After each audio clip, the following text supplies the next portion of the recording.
Am I the a-hole for not helping my sister and her family with housing after she refused to help me when I was homeless? In 2018, I was 22 and in my final year of university, working a job that paid okay, and I managed to afford a cheap flat with a housemate. I honestly thought life was gonna be great, as I had a few months left of my degree, and I saw myself being able to eventually going into a better paying job with a better place to live in. Well, my landlord decided to sell and gave us 2 months notice to leave. I had no hard feelings, and I had every confidence I'd find a place, but man, I got terrible luck. Everything was out of my price range, and my roommate decided to move back home. It took me almost my whole 2 months notice to find an affordable flat to rent, and I basically had to wait 4 months to be able to move in. I basically was at a loose end, and so I asked my sister if I could stay with her husband, and their 2 kids, as she's all the family I have, just for a few weeks till I figured something out. I was okay with her telling me no, but she basically was so cruel, and that she told me I wasn't her problem. I should have been more prepared, and that I better enjoy being homeless as she's not giving me any handouts. Not gonna lie, her words hurt a lot, and she was so bitter that I decided to never ask her for a favor again. I ended up just asking a friend to store my things for me, and was couch surfing between her and some other friends for the whole 4 months, whilst having little to no money to my name, as all my money went to the new flat or paying my friends' upkeep for having me. I offered as I felt bad for them having me. I was in the flat for 3 years until I finally managed to save enough for a little 3-bedroom house for me after working my butt off to get a job relevant to my degree. And scrimping. I'm okay now, but I'll never forget how cruel my sister was and how awful being homeless was. I'm 26 now and have gone low contact with her. I never really hear from her unless she wants something. And she told me that basically her and her family cannot afford their mortgage due to the rates going up. She says they're going to have to sell the house and find something cheaper, and ask if they could stay with me for a while. She said she could pay something, and even the kids could share a room. And I told her no way in hell. I told her I was sorry for her situation, but that she made it clear years ago she wasn't responsible for me. So I'll extend the same courtesy to her. Now she is saying I'm a heartless a-hole and ruining her kids' lives. Edited to add, I should add that her kids are my nephews, but I barely know them. My sister and I have an okay relationship, but it's clear I'm an afterthought to her. When I say she only messages when she wants something, I mean like she'll send me pictures of the boys, then immediately ask for money to get them something. Stuff like that. From what I know, the boys are pretty spoiled. They are 8 and 9, and I have literally only been around them a handful of times. My sister is 10 years older than me and bailed out on home when she was 17, so I guess I'm like a stranger to her. The boys and my brother-in-law are all similar to my sister. Only ever interested in me if they want something, so any hopes of a relationship don't seem to exist, I guess. Now for the top comments. Not the a-hole. She has already proven how toxic she is. You do not want that for a roommate. I'm very sorry that anybody will be homeless, even your sister, but that doesn't mean that I have to take them in. If you let her move in, you may never get her to move out. Given her history, it seems unlikely she would give you any money. Forget money. She's not even going to give Opie respect. That is not the sort of person you want in your home. Yep, I was thinking that if Opie lets the sister and her family move in, then they will take over the home. The brother-in-law and sister-in-law will take control and try to push Opie out of their home by making it too much their own, and will also want Opie for childcare all the time. They showed who they are, Opie. Perhaps they should heed their own advice and plan better next time. Not the a-hole. Karma at its finest? Obviously, there is no joy to be derived from in a bad situation. But honestly, she has no leg to stand on, considering that she refused her being to do the same thing for you. And in her case, she also has a family which would crowd your own house a lot. You can rest easy knowing you treated her like she treated you. And if she doesn't like it, she should have thought about it before, when you were the one in trouble. If you want to do anything nice about it, I would take in the kids, because kids are not at fault for the parents' actions. But really, you have no obligations towards her. I don't blame the kids, but I barely know them. Our relationship only exists practically via phone.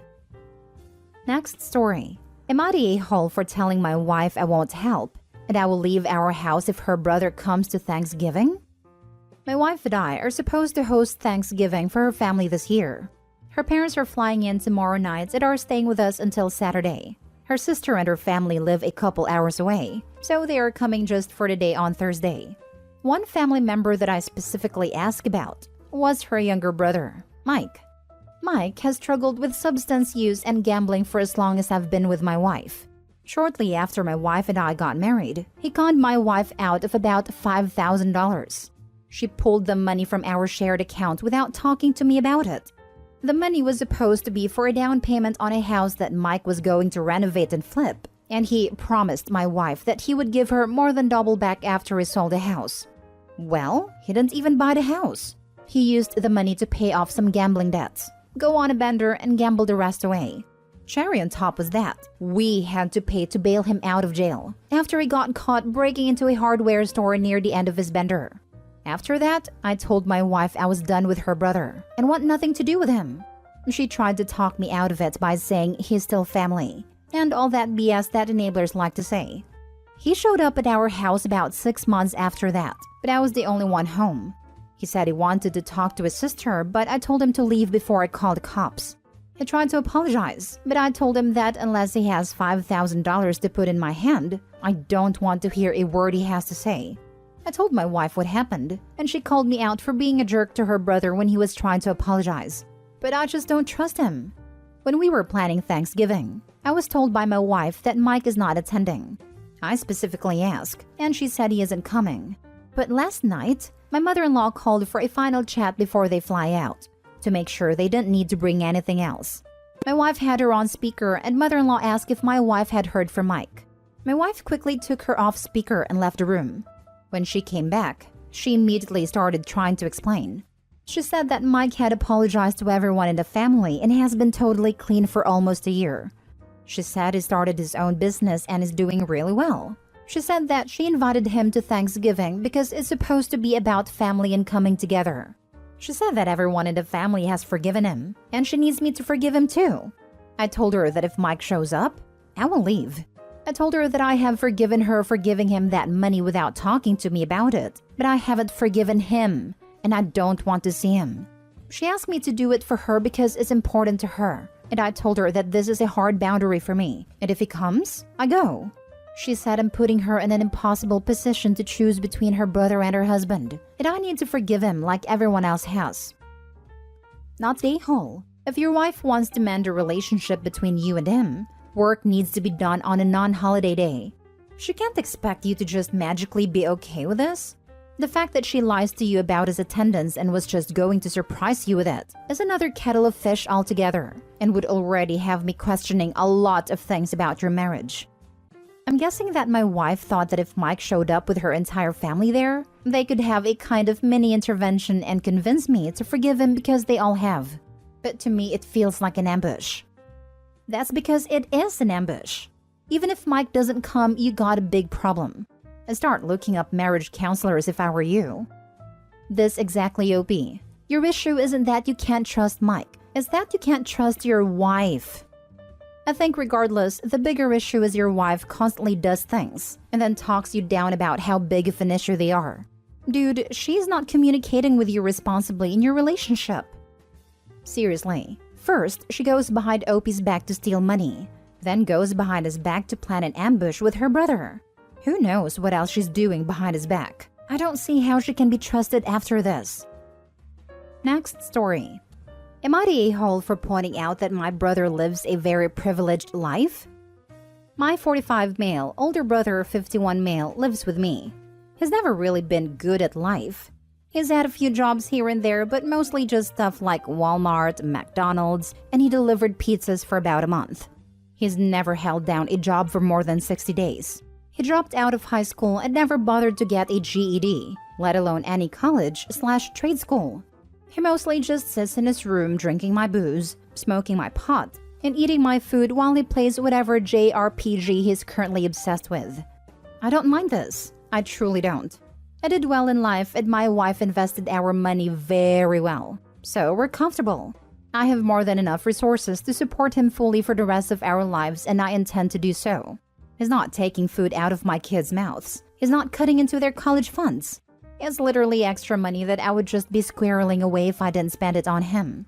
Last night at dinner, my wife told me that her brother lost his job He worked for a company that recently had a massive layoffs, so it was due to no fault of his own, and asked me if we could float him some cash for bills and stuff while he finds a new job.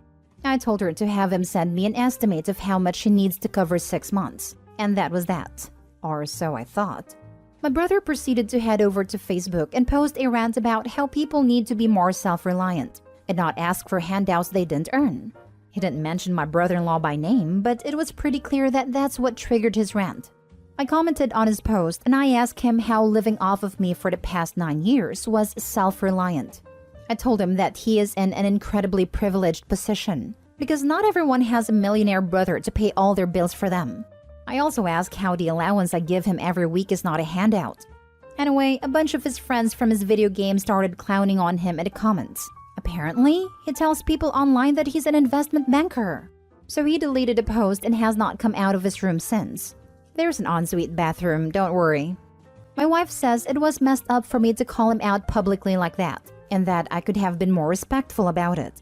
And my aunt is furious with me for airing the family laundry.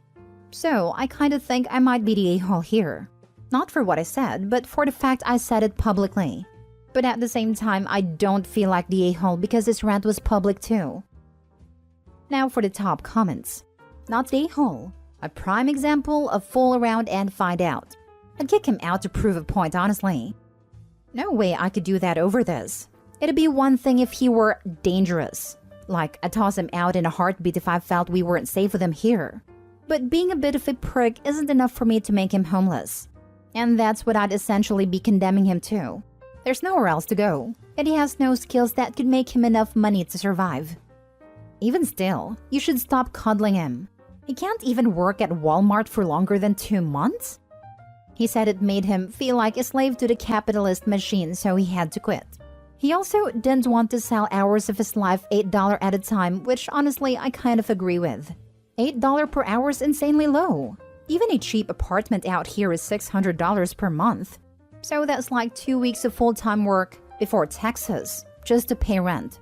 Rent is supposed to be a third of your income, not half. So he feels working for a place like Walmart, which to be honest is the only type of place someone like him can work at this point, is being a slave to the capitalist machine, while he criticizes handouts being provided. Not the a-hole, obviously.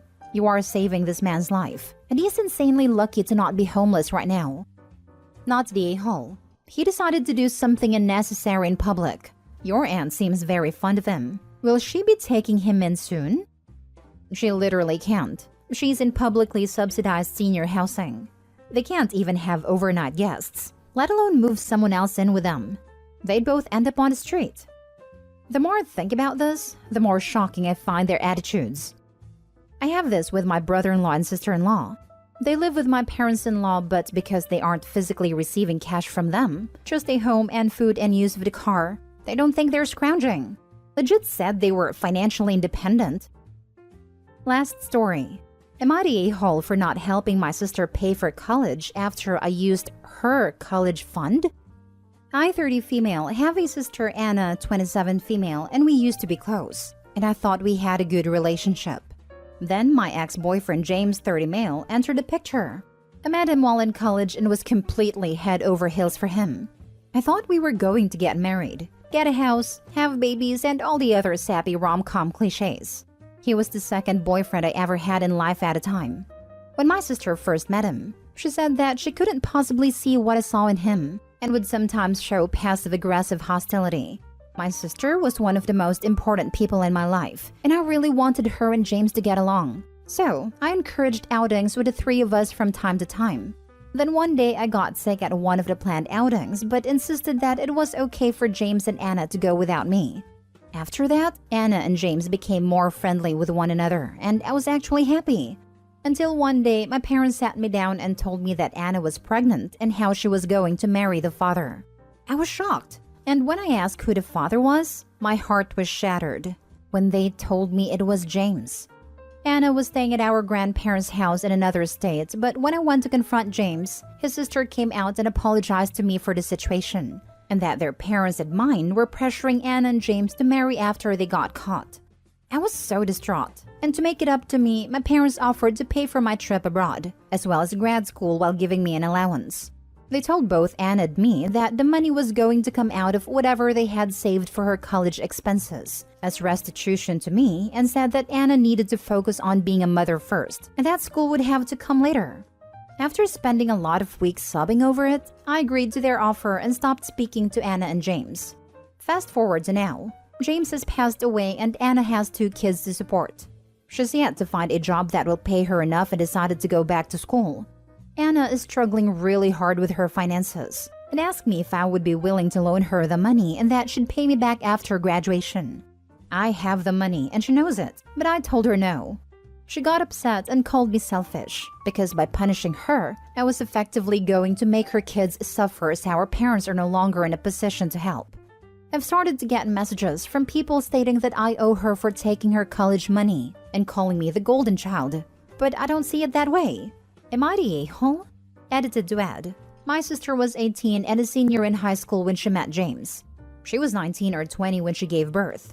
Technically, the money my parents gave me out of her college fund was theirs and just designated for Anna. She had no legal claim to it. When my parents found out that Anna was pregnant, they gave her a choice.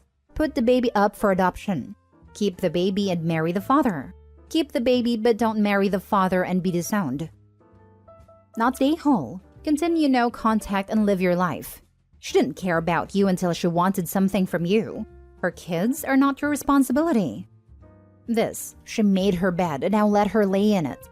What truly awful people both your sister and James were/are. However, she is your sister and betrayed you in the worst possible way. I'm so sorry and wish you the best, not the a-hole. I mean, she screwed with her sister's boyfriend. I understand why their terms were this harsh. It's like they were saying, you broke your sister's heart and our trust, might as well make it count. Not saying I agree, but I can see why they had these conditions in place.